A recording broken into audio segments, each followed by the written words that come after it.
We have moved on to the old boat ramp, and the ocean is still angry.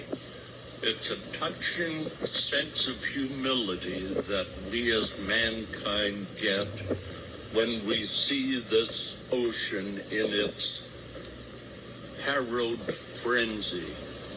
It's a tumultuous sea. Many brave gladiators, fearless ones, all of them, have been imperiled by the crystal clear ocean, gripped with flying everywhere, little birdies unable to land because the wind keeps them aloft. It's not just a tragedy for me and others of the ilk. It's a tragedy for all of mankind.